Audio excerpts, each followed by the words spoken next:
السلام عليكم ورحمة الله وبركاته. إن الحمد لله نحمده ونستعينه ونستغفره ونعوذ بالله من شرور أنفسنا ومن سيئات أعمالنا. من يهده الله فلا مضل له ومن يضلل فلا هادي له، وأشهد أن لا إله إلا الله وحده لا شريك له، وأشهد أن محمدًا عبده ورسوله. أما بعد فإن خير الحديث كتاب الله، وخير الهدي هدي محمد صلى الله عليه وسلم، وشر الأمور محدثاتها، وكل محدثة بدعة، وكل بدعة ضلالة، وكل ضلالة في النار. أعوذ بالله السميع العليم من الشيطان الرجيم من همزه ونفخه ونفسه. والسابقون الأولون من المهاجرين والأنصار والذين اتبعوهم بإحسان رضي الله عنهم ورضوا عنه، وأعد لهم جنات تجري تحتها الأنهار خالدين فيها أبدا، ذلك الفوز العظيم. اس اجلاس کے معزز صدر دکتر سعید احمد صاحب مدنی، امیر صوبائی جماعت الحدیث آندھرا پردیش، اسٹیج پر بیٹھے ہوئے دیگر ذمہ داران جماعت اور جمعیت، مجلس میں موجود علماء کرام، معزز شرکاء اجلاس اور پردہ نشین خواتین اسلام، آج کی اس حسین شام اور اس عظیم الشان اجلاس میں مجھے جس موضوع کے تحت آپ کے سامنے گفتگو کرنی ہے وہ موضوع ہے اسلاف امت کا عظیم کردار، اور اسی موضوع کے حوالے سے اسی مناسبت سے میں نے سورہ توبہ کی وہ مشہور و معروف آیت تلاوت کی جس میں اللہ تبارک و تعالیٰ نے انصار اور مہاجرین اور سابقین اولین کی تعریف کی اور ان کی پیروی اور اتباع کی دعوت دی. اللہ نے کہا والسابقون الاولون من المہاجرین والانصار والذین اتبعوهم باحسان، کہ انصار اور مہاجرین میں جن لوگوں نے ایمان لانے میں سبقت کی، پہل کی، اور جو لوگ بھلے طریقے سے ان کے نقش قدم پہ چلیں، رضی اللہ عنہم ورضوا عنہ، اللہ ان سے راضی ہو گئے اور وہ اللہ سے راضی ہو گئے. وَأَعَدَّ لَهُمْ جَنَّاتٍ تَجْرِي تَحْتَهَا الْأَنْهَارُ خَالِدِينَ فِيهَا أَبَدًا، اور اللہ نے ان کے لیے ایسی جنتیں تیار کر رکھی ہیں جن کے نیچے سے نہریں بہتی ہوں گی اور جن میں وہ ہمیشہ ہمیشہ کے لیے رہیں گے. ذَلِكَ الْفَوْزُ الْعَظِيمُ، اور یہی بہت بڑی کامیابی ہے. حضرات، کتاب و سنت کا مطالعہ اگر ہم کرتے ہیں، کتاب و سنت کے بے شمار نصوص ہمیں ملتے ہیں جو اس بات کی دعوت دیتے ہیں کہ ہمیں اپنے اسلاف امت کی روش کو اپنانا ہے. صحابہ، تابعین، تبع تابعین، انہیں اپنے لیے زندگی میں نمونہ بنانا ہے، انہیں آئیڈیل بنا کر زندگی گزارنا ہے. دسیوں نصوص اس معنی میں کتاب و سنت میں ہمیں ملتے ہیں. کسی کا قول ہے لیکن بہت اچھی بات انہوں نے کہی کہ دنیا کہتی ہے کہ آگے بڑھو آگے بڑھو، ہم کہتے ہیں کہ پیچھے ہٹو پیچھے ہٹو. دنیا کہتی ہے کہ آگے بڑھو آگے بڑھو، ہم کہتے ہیں کہ پیچھے ہٹو پیچھے ہٹو، اور اتنا ہٹو کہ اپنے اسلاف سے جا ملو، صحابہ سے جا ملو، تابعین سے جا ملو، تبع تابعین سے جا ملو، جنہیں پیارے نبی صلی اللہ علیہ وسلم نے خیر القرون قرار دیا. اور آپ نے فرمایا کہ خیر القرون قرنی ثم الذین یلونہم ثم الذین یلونہم، کہ میری امت کی سب سے بہترین نسل وہ نسل ہے جس میں میں بھیجا گیا، اور پھر وہ لوگ جو ان کے بعد آئیں گے، پھر وہ لوگ جو ان کے بعد آئیں گے، یعنی صحابہ، تابعین اور تبع تابعین. حضرات، یہ امت کی وہ نسلیں تھیں جن کے ساتھ اللہ کا خاص کرم تھا. یہ امت کی وہ نسلیں تھیں جن پر اللہ کا خاص فضل تھا. یہ امت کی وہ نسلیں تھیں جن پر اللہ کی خاص رحمت سایہ فگن تھیں. یہ امت کی وہ نسلیں تھیں جن کے ساتھ قدم قدم پہ نصرت الہی تھی. یہ امت کی وہ نسلیں تھیں جن کے ساتھ قدم قدم پہ اللہ کی مدد شامل حال ہوا کرتی تھی. اور یہ امت کی وہ نسلیں تھیں جن کے درمیان، جن کے ساتھ ہر آن اور ہر لمحہ اللہ کے ملائکہ اور فرشتے جیا کرتے تھے. صحیح مسلم کی حدیث ہے، پیارے نبی صلی اللہ علیہ وسلم نے فرمایا مسلمانوں کی ایک فوج دشمن سے لڑنے کے لیے جائے گی تو فوج والے کہیں گے دیکھو حل فیکم من صحب رسول اللہ صلی اللہ علیہ وسلم، تمہارے درمیان تمہاری صفوں میں صحابہ ہیں کیا؟ دیکھو. دیکھا جائے گا صحابہ موجود رہیں گے تو اللہ کی مدد آئے گی اور وہ معرکہ مسلمان جیت جائیں گے. پیارے نبی نے فرمایا ایک دوسری فوج دشمن پر حملہ کرے گی اور وہاں پھر کہا جائے گا دیکھو کہ حل فیکم من صحب رسول اللہ صلی اللہ علیہ وسلم، دیکھو کہ تمہاری صفوں میں تابعین موجود ہیں کیا؟ دیکھا جائے گا صفوں میں تابعین موجود ہوں گے، معرکہ مسلمان جیت جائیں گے. پیارے نبی نے فرمایا ایک تیسری فوج دشمن کے سے لڑنے کے لیے جائے گی، کہا جائے گا کہ دیکھو تمہاری صفوں میں تبع تابعین میں سے کوئی ہے کیا؟ دیکھا جائے گا تبع تابعین موجود ہوں گے، اللہ کی نصرت آئے گی اور معرکہ مسلمان جیت جائیں گے. صحیح مسلم کی حدیث ہے. یہ حدیث بتاتی ہے کہ صحابہ، تابعین، تبع تابعین، یہ تین نسلیں ایسی تھیں اور ان نسلوں سے تعلق رکھنے والے ایک ایک فرد کا ایمان اور تقوی ایسا تھا وہ جہاں ہوتے تھے وہاں آسمان سے رحمت الہی کا نزول ہوتا تھا. وہ جہاں ہوتے تھے تائید الہی کا نزول ہوتا تھا. وہ جہاں ہوتے تھے نصرت الہی کا نزول ہوتا تھا. وہ جہاں ہوتے تھے اللہ کے فرشتے اور اللہ کے ملائکہ کا نزول ہوتا تھا. حضرات سوال یہ ہے یہ تائید، یہ نصرت، یہ فضل الہی، یہ اللہ کا کرم ان کے شامل حال کیوں رہا؟ اس لیے رہا کہ انہوں نے اس دھرتی پر، اس زمین پر وہ کردار پیش کیا، وہ اخلاق پیش کیے کہ ان جیسا کردار آج یا تو زمین پہ پایا نہیں جاتا یا پھر پایا جاتا ہے تو خال خال کہیں پایا جاتا ہے. آج میری تقریر کا اصل موضوع یہی ہے. میں اسلاف امت کی زندگیوں کے بعض ایسے گوشوں پر، بعض ایسے پہلوؤں پہ روشنی ڈالنا چاہوں گا جہاں بڑی ضرورت ہے کہ ہم انہیں نمونہ بنا کر، اسوہ بنا کر، آئیڈیل بنا کر اپنی زندگی کا جائزہ لیں. ہم کہاں کھڑے ہیں اور وہ کہاں کھڑے ہیں، وہ کہاں ایمان و عمل کے کس معیار پہ فائز تھے اور ہمارے ایمان اور ہمارے عمل کا کیا حال ہے. حضرات سب سے پہلی چیز جو اگر آپ ان تین نسلوں کو دیکھتے ہیں تو سمجھ میں آتی ہے وہ یہ ہے، ان نسلوں کی پہلی خصوصیت یہ تھی کہ ایمان کی جو طاقت، ایمان کی جو قوت اس دور میں دیکھی گئی اس کے بعد آج تک کبھی ایمان کی وہ طاقت، ایمان کا وہ نور، ایمان کا وہ معیار، ایمان کی وہ کوالٹی آج تک نہیں دیکھی گئی. صحابہ کے زمانے میں، تابعین کے زمانے میں، تبع تابعین کے زمانے میں دلوں میں جو ایمان تھا، جس مضبوطی کا ایمان تھا، جس قوت والا ایمان تھا، ایمان کی جو طاقت دلوں میں پائی جاتی تھی، ان نسلوں کے بعد وہ ایسا ایمان پھر کبھی پایا نہیں گیا.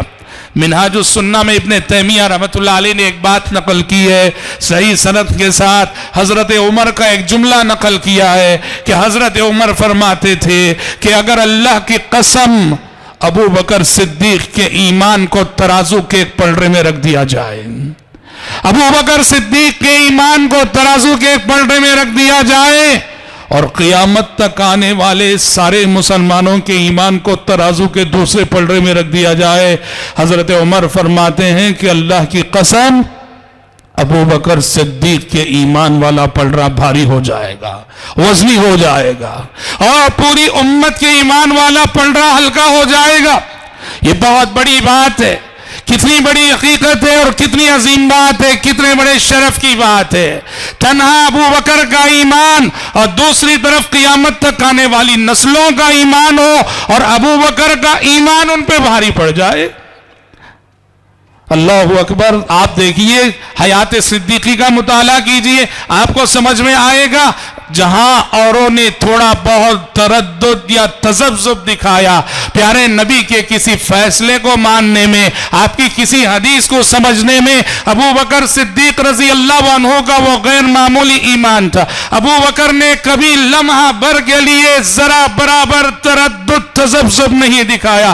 جب پیارے نبی کی زبانی کوئی حدیث سنی فوراً سمعنا واطعنا کہا۔ معراج کا واقعہ ہوا، اب پیارے نبی نے آگے بتایا مکے والوں کو کہ رات کے ایک حصے میں یہاں سے بیت المقدس لے جایا گیا، پھر ساتوں آسمانوں کی سیر کر کے لوٹا ہوں۔ مشرکین مکہ نے مذاق بنا لیا۔ ابو جہل دوڑا دوڑا ابو بکر صدیق کے پاس گیا اور جا کے کہا ابو بکر ایک بات بتاؤ، اگر کوئی شخص کہتا ہے کہ وہ ایک رات میں مکہ سے بیت المقدس جا کر آ گیا، مانو گے؟ ابو بکر نے کہا بالکل نہیں مانوں گا، کیونکہ اس دور کی مسافت کے اعتبار سے مکہ سے بیت المقدس آنا جانا 40 دن۔ ابو جہل نے کہا اگر کوئی کہے کہ ایک رات میں مکہ سے بیت المقدس جا کر آ گیا، مانو گے؟ کہا نہیں مانوں گا۔ ابو جہل نے کہا دیکھو تمہارے ساتھی محمد کہہ رہے ہیں کہ وہ رات کے ایک حصے میں نہ صرف مکہ سے بیت المقدس جا کر آ گئے بلکہ ساتوں آسمانوں کی سیر بھی کر کے آ گئے۔ ابو بکر صدیق نے بلا تأمل فوراً کہا اگر پیارے نبی فرما رہے ہیں تو ابھی مانتا ہوں میں، پیارے نبی فرما رہے ہیں تو ابھی مانتا ہوں میں۔ کہاں ہیں ہمارے وہ نوجوان جو سائنس کو پڑھنے کے بعد احادیث رسول کو سائنس کے میزان پہ جانچتے ہیں؟ سائنس مانے گی تو حدیثوں کو ہم مانیں گے، سائنس نہیں مانے گی تو حدیثوں کو ہم نہیں مانیں گے۔ اللہ اکبر۔ پیارے نبی صلی اللہ علیہ وسلم نے، بخاری شریف کی حدیث ہے، اب ابو بکر صدیق کے اسی ایمان کی طرف اشارہ کرتے ہوئے کہا تھا، آپ نے پچھلی امت کا ایک واقعے کی طرف اشارہ کیا۔ ایک کسان ہل جوت رہا تھا اور ہل جوتنے کے درمیان اچانک وہ بیل پہ چڑھ بیٹھا، بیل پہ سوار ہو گیا۔ بیل نے کہا انما خلقنا للحرث ولم نخلق لہذا، ہمیں ہل جوتنے کے لیے اللہ نے پیدا کیا ہے، سواری کے لیے نہ پیدا کیا۔ یہ حدیث کس نے بیان کی؟ پیارے نبی نے بیان کی کہ ایک کسان ہل جوتنے کے درمیان جب بیل پہ سوار ہو گیا تو بیل نے کہا لم نخلق لہذا وانما خلقنا للحرث، ہم اس لیے پیدا نہیں کیا گیا، ہمیں تو ہل جوتنے کے لیے پیدا کیا گیا۔ یہ حدیث جب پیارے نبی نے سنائی لوگوں نے کہا سبحان اللہ بقرۃ تتکلم، کہا کہ سبحان اللہ کیسی بات ہے، گائے بات کر رہی تھی کیا، بیل بات کر رہا تھا کیا؟ پیارے نبی نے فوراً فرمایا لوگوں مانو نہ مانو میرا ابو بکر اور عمر اس بات کو مانتا۔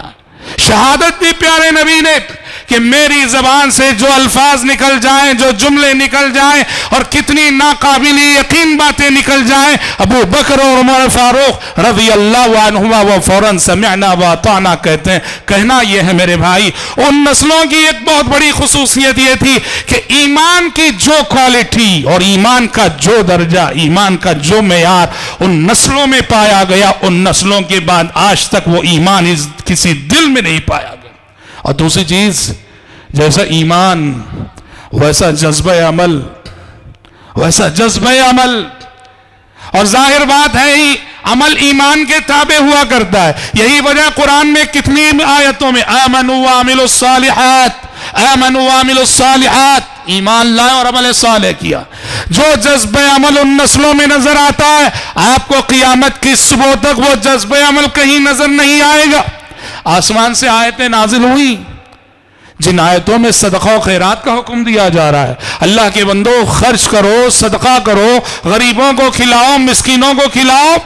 یہ آیتیں جب نازل ہوئی نا، کچھ صحابہ تھے، غریب تھے، نادار تھے، مفلس تھے، حالت یہ تھی کہ وہ خود صدقے کے مستحق تھے، ان کے گھر میں چولہا نہیں جلتا تھا، ان کے تن پر ڈھنگ کا لباس نہ تھا، وہ خود مدد کے مستحق تھے، پر آسمان سے وہی نازل ہوئی کہ ایمان والو صدقہ کرو۔ جذبہ عمل دیکھو، یہ لوگ جو خود صدقے کے مستحق ہیں مدینے کی مارکیٹ گئے اور مارکیٹ جا کے اپنی پیٹھ پہ موٹے ڈھوتے تھے اور اس سے جو کمائی ہوتی تھی لا کے اللہ کے راستے میں صدقہ کرتے تھے.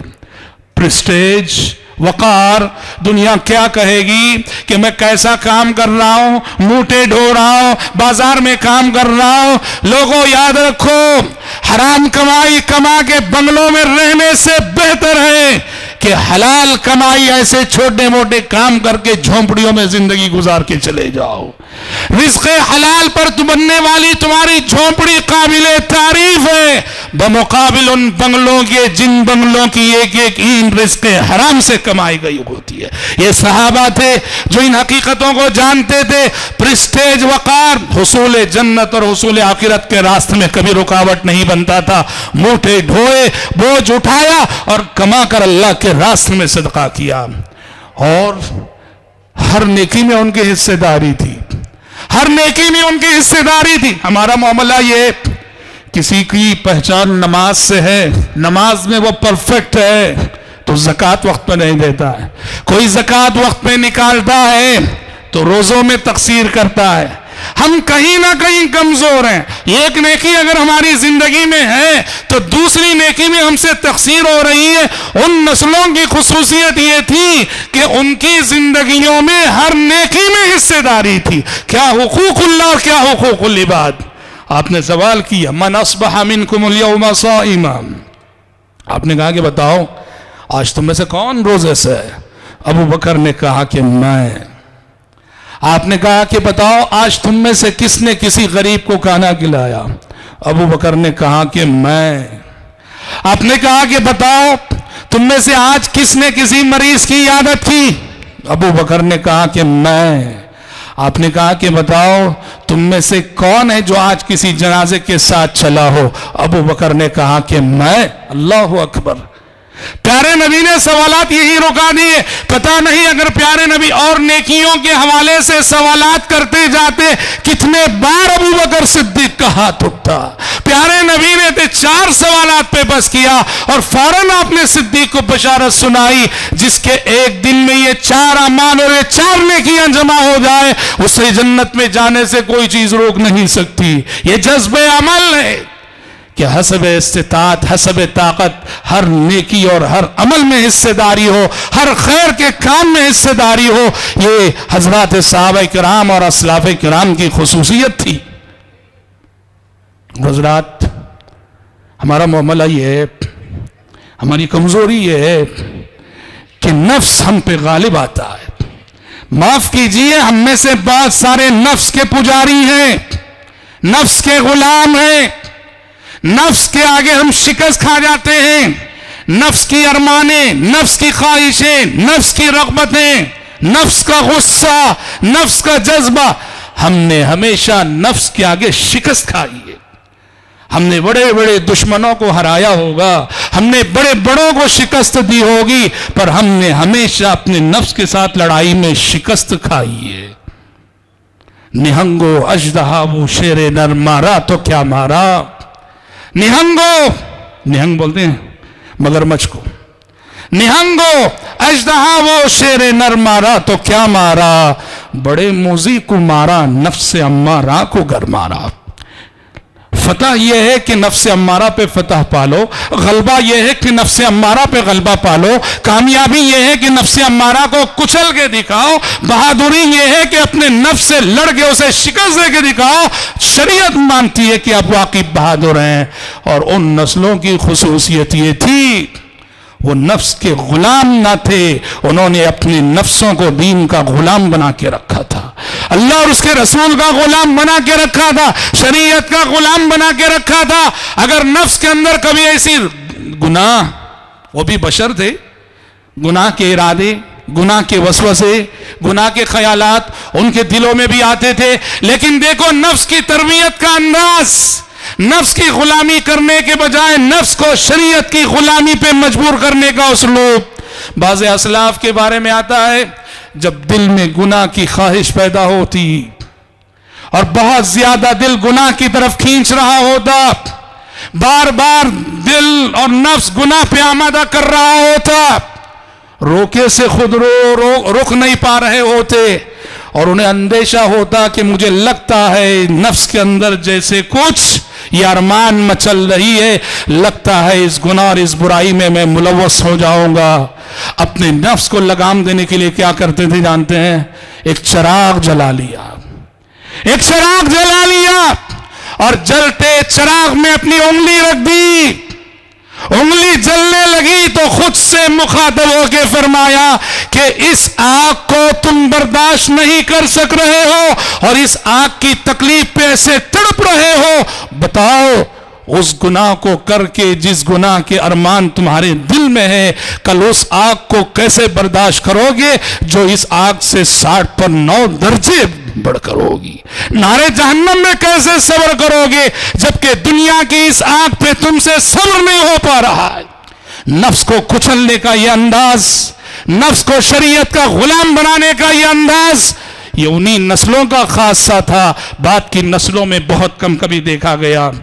اور حضرات حالات کے تناظر میں اگر کہیں، ان کے کردار کو ہمارے کردار سے جوڑ کر اگر دیکھا جائے، ان کے حالات کو ہمارے حالات سے جوڑ کر اگر بحث کی جائے، تو آج ایک بہت بڑی کمی جو ہمارے اندر ہے وہ کیا ہے؟ ایثار اور قربانی، ایثار اور قربانی کی کمی۔ ہم بہت کچھ کریں گے، باتیں کریں گے، لمبی چوڑی گفتگو کریں گے، دعوے کریں گے، لیکن جہاں قربانی دینے کی بات آئے، اپنے جذبات کی قربانی، اپنی ارمان کی قربانی، اپنی خواہشات کی قربانی، اپنے عہدے کی قربانی، قربانی دینے کے مسئلے میں ہم بہت پیچھے ہیں۔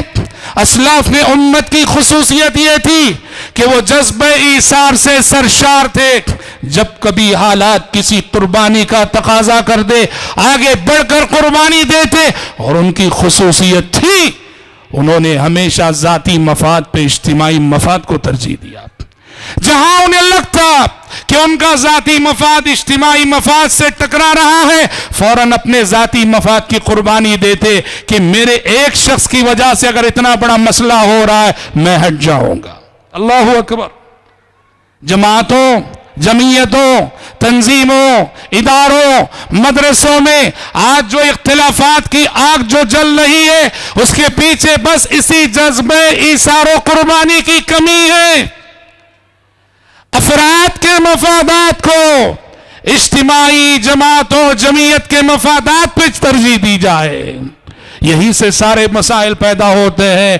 اسلاف ایسے نہ تھے، وہ دیکھتے کہ اگر میری ایک کی قربانی سے امت کے مسئلے حل ہو سکتے ہیں تو وہ قربانی دیا کرتے تھے۔ آپ نے ابھی پچھلے مقررین کی زبانی سنا، ہاں، حسن بن علی رضی اللہ عنہ خلیفہ وقت ہیں، خلیفہ وقت ہیں حضرت حسن رضی اللہ عنہ، اور امت کی صورتحال کیا ہے جانتے ہیں؟ امت دو دھڑوں میں بٹھی ہوئی ہے۔ ایک دھڑا امت کا حضرت علی بن ابی طالب رضی اللہ عنہ کے چاہنے والوں کا، اور ایک دھڑا امت کا حضرت معاویہ بن ابی سفیان رضی اللہ عنہ کے چاہنے والوں کا، اور دونوں کے درمیان صفین کے میدان میں بہت بڑا معرکہ بھی ہو چکا ہے۔ حضرت حسن بن علی رضی اللہ عنہ نے زمام خلافت ان حالات میں سنبھالی، اپنے ہاتھ میں لی۔ امت محمدیہ دو دھڑوں میں بٹی ہوئی تھی۔ حضرت حسن رضی اللہ عنہ نے دیکھا کہ اتنا بڑا فتنہ، اس فتنے کو ختم کرنے کا واحد راستہ یہ ہے کہ حالات مجھ سے قربانی چاہتے ہیں، اگر میں اپنی کرسی کی قربانی دے دوں گا تو سارا فتنہ ختم ہو جائے گا۔ حضرت حسن ابن علی رضی اللہ عنہ نے امت محمدیہ کے اجتماعی مفاد کو مد نظر رکھتے ہوئے، ذاتی مفاد کی قربانی دیتے ہوئے حضرت امیر معاویہ رضی اللہ عنہ کو دعوت دی، کہا کہ امیر معاویہ تشریف لائیے، میں خلافت سے دستبردار ہوتا ہوں، آپ قبول کیجئے خلافت کو، سنبھالیے امت محمدیہ کو۔ خلافت کے ذمہ داری سے کنارہ کش ہو گئے۔ حضرات، یہ کوئی معمولی قربانی نہ تھی۔ حالات کو دیکھو، آج دنیا جو میدان جنگ بنی ہوئی ہے، کیوں؟ آج سیریا کے جو حالات ہیں، انسانی خون پانی سے زیادہ سستا ہو چکا ہے۔